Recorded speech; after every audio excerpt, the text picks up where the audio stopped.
gentlemen, let nothing you dismay. For Jesus Christ our Savior was born on Christmas Day to save us all from Satan's power when we were gone astray.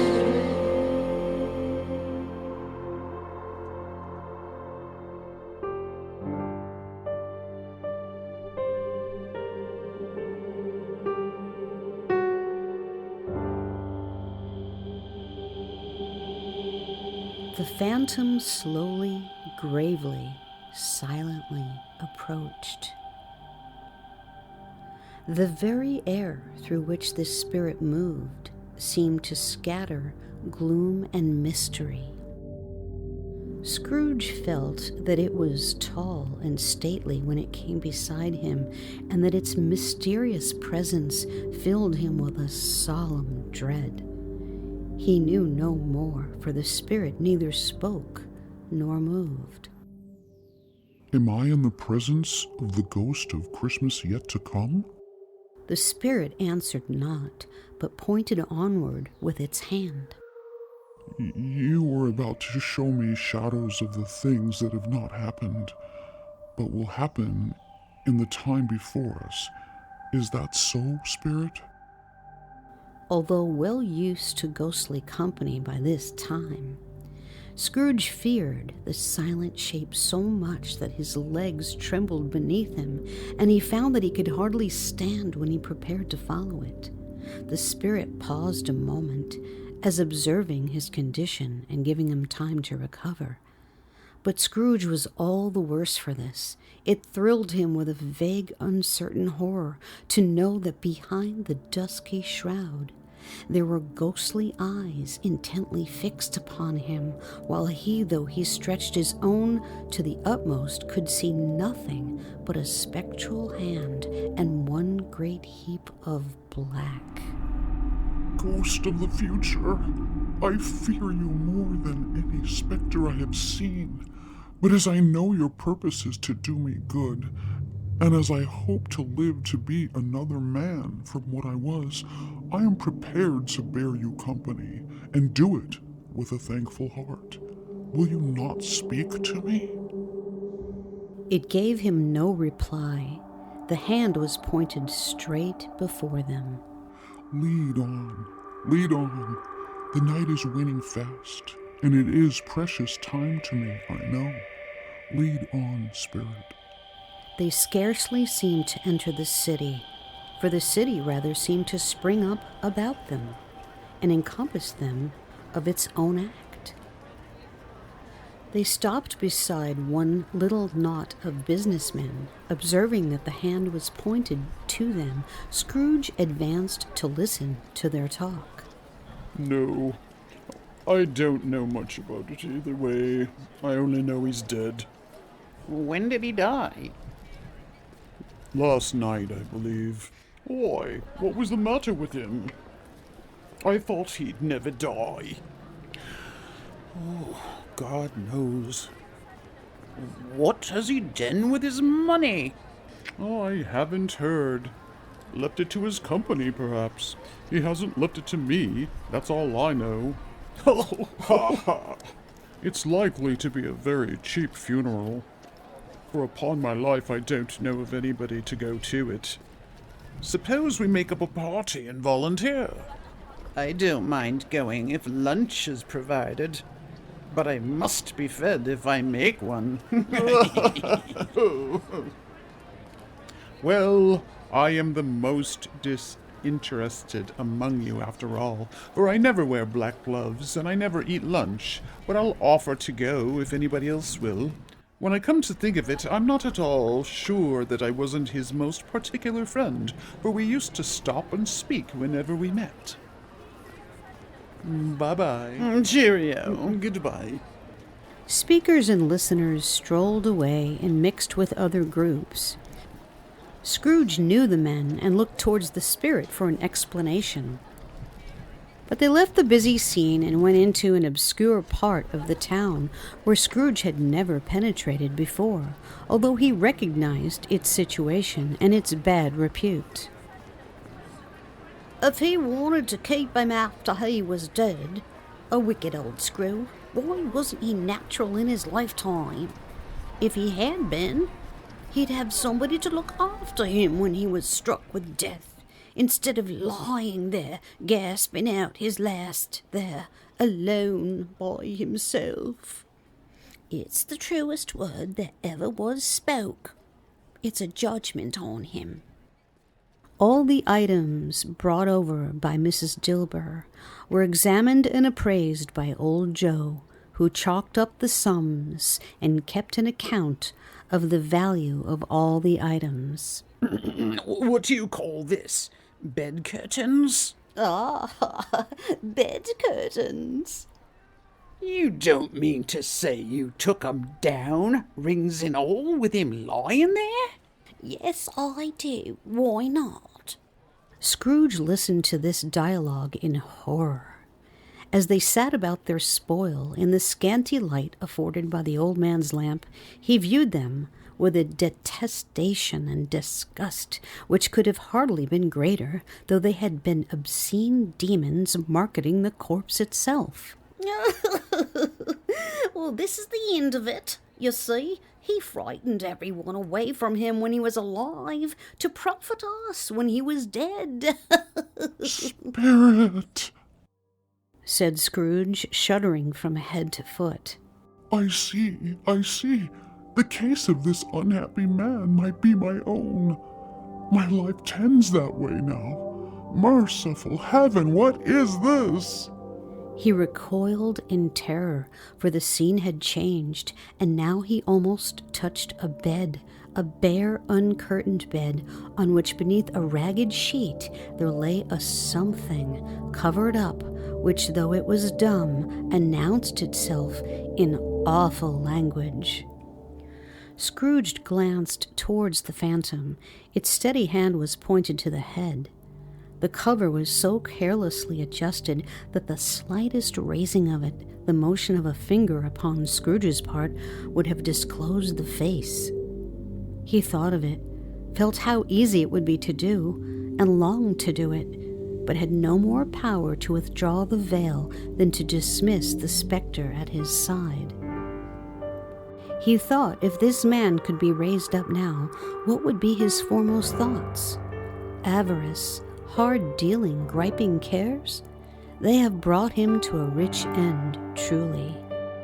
Spirit, this is a fearful place. In leaving it, I shall not leave its lesson. Trust me, let us go. Still, the ghost pointed with an unmoved finger to the head. I understand you, and I would do it if I could, but I have not the power, Spirit. I have not the power. Please let me see some tenderness connected with a death, or this dark chamber, Spirit, will be forever present to me.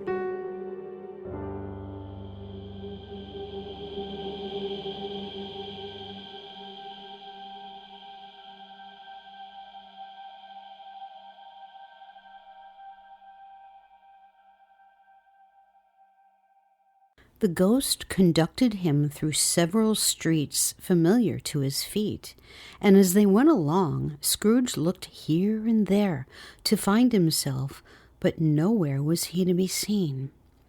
They entered poor Bob Cratchit's house, the dwelling he had visited before, and found the mother and the children seated round the fire. Quiet, very quiet. The noisy little Cratchits were as still as statues in one corner, and sat looking up at Peter, who had a book before him.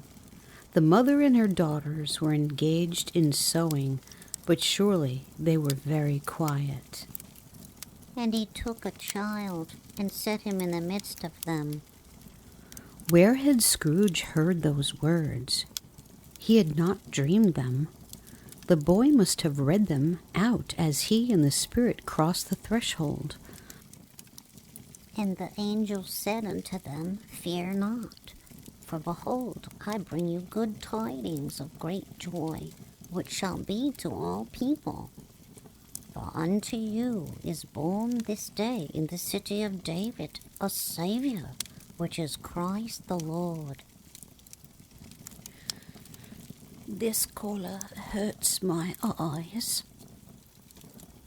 The color? Aha, poor Tiny Tim. They're better now again.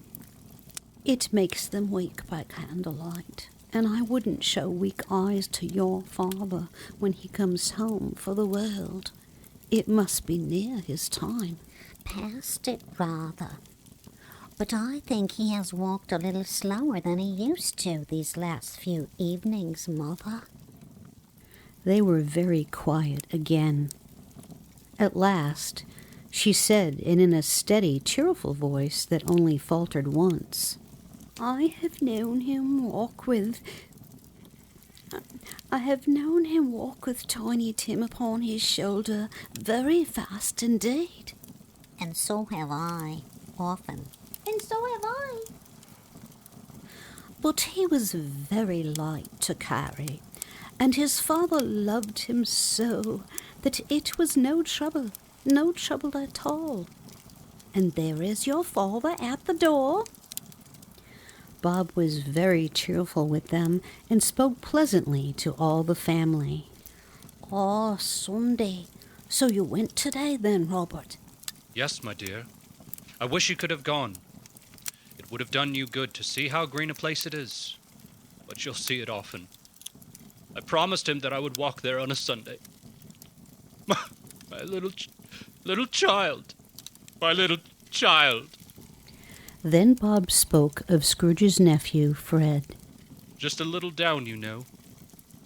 Oh, rich for he is, pleasant-spoke gentleman you ever heard. I told him, I'm heartily sorry for it. He said, and heartily sorry for your good wife. By the by, how he ever knew that, I don't know. Knew what, my dear? Why, that you were a good wife. Everybody knows that. Very well observed, my boy. I hope they do. Heartily sorry, he said, for your good wife. If I can be of service to you in any way, he said, giving me his card, that's where I live. Pray come to me. Now, it wasn't for the sake of anything he might be able to do for us, so much as for his kind way, that this was quite delightful. It really seemed as if he had known our Tiny Tim and felt with us. I'm sure he's a good soul. However, and whenever we part from one another, I am sure we shall none of us forget poor Tiny Tim. Shall we? Or this first parting that there was among us? Never, Father. Father. And I know, my dears, that when we recollect how patient and how mild he was, although he was a little child, we shall not quarrel easily among ourselves and forget poor Tiny Tim in doing it. Never, Father. I am very happy. I am very happy indeed. Spirit of Tiny Tim, thy childish essence was from God. Spectre, something informs me that our parting moment is at hand. I know it, but I know not how. Tell me, what man was whom we saw lying dead? The ghost of Christmas yet to come conveyed him as before, though at a different time, he thought. Indeed, there seemed no order in these latter visions, save that they were in the future, into the resorts of businessmen, but showed him not himself. Indeed, the spirit did not stay for anything, but went straight on as to the end just now desired, until besought by Scrooge to tarry for a moment. This court, through which we hurry now, is where my place of occupation is, and has been for a length of time. I see the house. Let me behold what I shall be in days to come. The spirit stopped. The hand was pointed elsewhere. A churchyard. Here, then, the wretched man whose name he had now to learn lay underneath the ground. The spirit stood among the graves and pointed down to one. He advanced towards it, trembling. The phantom was exactly as it had been, but he dreaded that he saw new meaning in its solemn shape. Before I draw near to that stone to which you point, answer me one question. Are these the shadows of the things that will be? Or are they shadows of things that may be only? Still the ghost pointed downward to the grave by which it stood. Men's courses will foreshadow certain ends to which, if persevered in, they must lead. But if the courses be departed from, the ends will change. Say it thus with what you show me. The spirit was immovable as ever. Scrooge crept towards it, trembling as he went, and followed the finger. Read upon the stone of the neglected grave his own name. Ebeneezer Scrooge. Am I that man who lay upon the bed? The finger pointed from the grave to him and back again. No, no, spirit. Oh, no, no. The finger was still there. Spirit, spirit, hear me. I am not the man I was. I will not be the man I must have been but for this intercourse. Why show me this if I am past all hope? I will honor Christmas in my heart and try to keep it all the year. I will live in the past, the present, and the future. The spirits of all three shall strive within me. I will not shut out the lessons that they teach.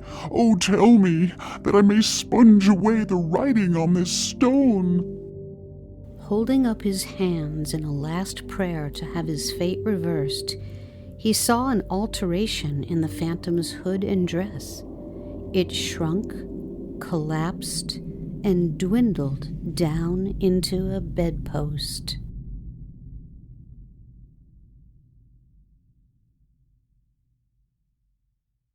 Yes, and the bedpost was his own. The bed was his own. The room was his own. Best and happiest of all, the time before him was his own to make amends in it. Oh, I will live in the past, and the present, and the future. The spirits of all three shall strive within me. Oh, Jacob Marley, heaven and the Christmas time be praised for this. I say it on my knees, old Jacob, on my knees. They are not torn down. They are not torn down, rings and all. They are here. I am here. The shadows of the things that would have been may be dispelled. They will be. I know they will. Oh, I don't know what to do. I don't know what to do. I am as light as a feather. I'm as happy as an angel. I'm as merry as a schoolboy. I am giddy as a drunken man. A Merry Christmas to everybody. A Happy New Year to all the world. I don't know what day of the month it is. I don't know how long I've been among the spirits. I don't know anything.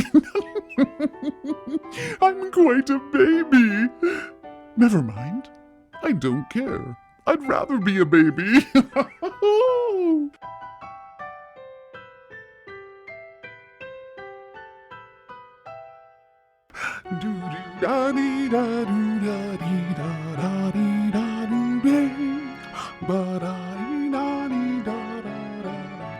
Mrs. Dilber! Oh, tidings of comfort and joy, comfort and joy. Oh, tidings of comfort and joy, and joy, and joy, joy, joy, joy. Oh, I'm as happy as a turkey, I am happy as a goose, I am happy. Oh my God, happy, Mr. Scrooge, you've gone mad. No, Mrs. Dilber, I am not mad.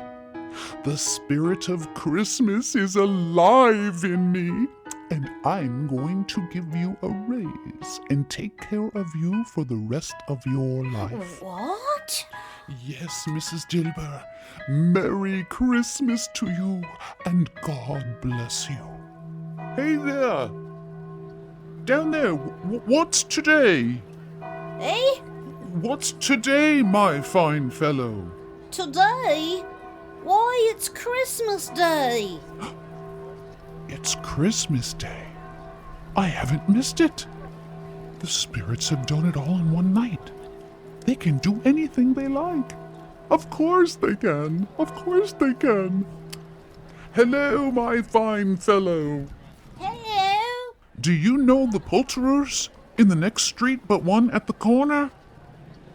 I should hope I did. Oh, an intelligent boy. A remarkable boy. Do you know whether they've sold the prize turkey that was hanging up there? Not the little prize turkey, the big one? What? The one as big as me? What a delightful boy. It's a pleasure to talk to him. Yes, my buck. It's hanging there now. Oh, is it? Go there and buy it. Walker. No, I am earnest. Go and buy it, and tell him to bring it here, that I may give them the direction where to take it. Come back with the man, and I'll give you a shilling. Come back with him in less than 5 minutes, and I'll give you half a crown. The boy was off like a shot. I'll send it to Bob Cratchit's.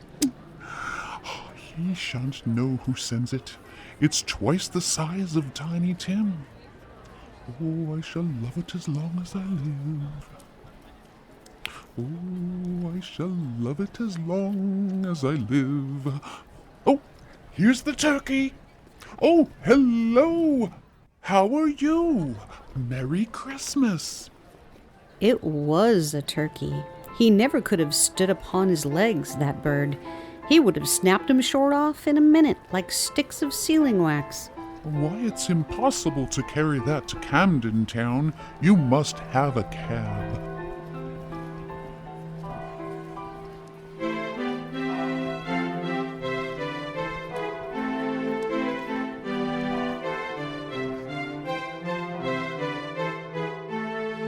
Now to the Lord sing praises, all you within this place, and with true love and brotherhood each other now embrace. This holy tide of Christmas all other doth deface. Oh, tidings of comfort and joy, comfort and joy. Oh, tidings of comfort and joy. He dressed himself all in his best and at last got out into the streets. The people were by this time pouring forth as he had seen them with the ghost of Christmas present, and walking with his hands behind him, Scrooge regarded everyone with a delighted smile. He had not gone far when, coming on towards him, he beheld the portly gentleman. My dear sir, Said Scrooge, quickening his pace and taking the gentleman by both hands. how do you do? I hope you succeeded yesterday. It was very kind of you. A Merry Christmas to you, sir. Mr. Scrooge? Yes, that is my name. I fear it may not be pleasant to you. Allow me to ask your pardon. And will you have the goodness? Here Scrooge whispered in his ear. Lord bless me. My dear Mr. Scrooge, are you serious? If you please, not a farthing less. A great many back payments are included in it, I assure you. Will you do me that favor?